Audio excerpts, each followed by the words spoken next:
Tonight with Andrew Marr. Listen on your smart speaker. Just say, play LBC. 6:33. We've talked a lot just now about the lack of any blowback on US politicians from the Epstein files so far. Donald Trump has absolved himself, but in the last 24 hours, members of the committee investigating the files have started to raise questions about others in the MAGA government. LBC's Washington correspondent Simon Marks is here to tell us more. Simon.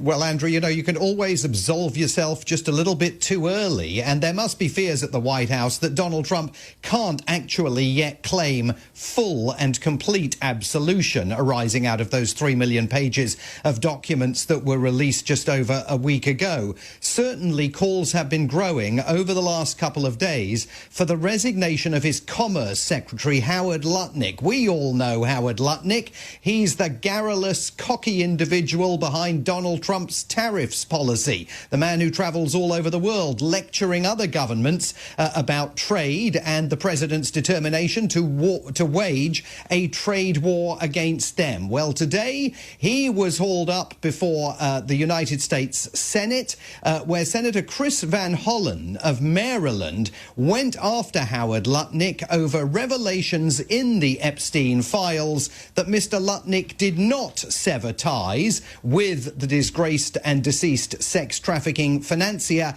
as he had claimed as early as 2008. In fact, in 2012, he went to Epstein's island. And Mr. Lutnick, under questioning from Senator Van Hollen today, was not quite as cocky as usual.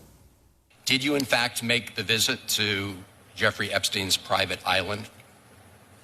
I did have lunch with him as I was on a boat going across on a family vacation. My wife was with me, as were my 4 children and nannies. I had another couple they were there as well with their children, and we had lunch on the island. That is true, for an hour, and we left with all of my children, with my nannies and my wife, all together. We were on family vacation. We were not apart.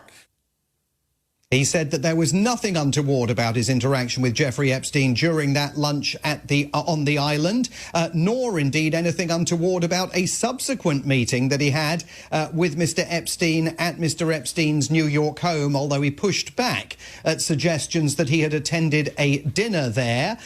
He was asked by Senator Van Hollen if he would furnish the committee with full records that he may have of his own interactions with the financier, and he said he was open to that and had nothing to hide. But it was definitely a much cooler Howard Lutnick who was on display on Capitol Hill today than we are used to seeing. And that, Andrew, is a direct result of the growing calls for him to leave President Trump's inner circle.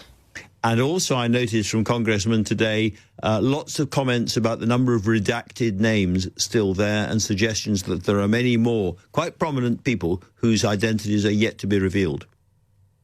Yeah, critics of the government, and they're not just the Democrats. They include Republicans like Thomas Massie of Kentucky, are arguing that the law required the government to hand over every document in its possession.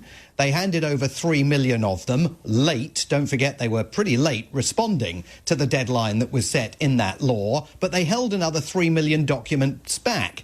The Department of Justice says those documents were held back to protect Epstein's victims, to protect the sanctity of what they say are still ongoing investigations. But yesterday, members of the House Oversight Committee were given an opportunity to look at those 3 million additional redacted documents and came out of that session saying that they believe that many of those documents have potentially been redacted for political purposes. They redoubled their determination to get as many of those documents put into the public domain as possible as well. So this is not going to end anytime soon. We may be at the foothills of this extraordinary story.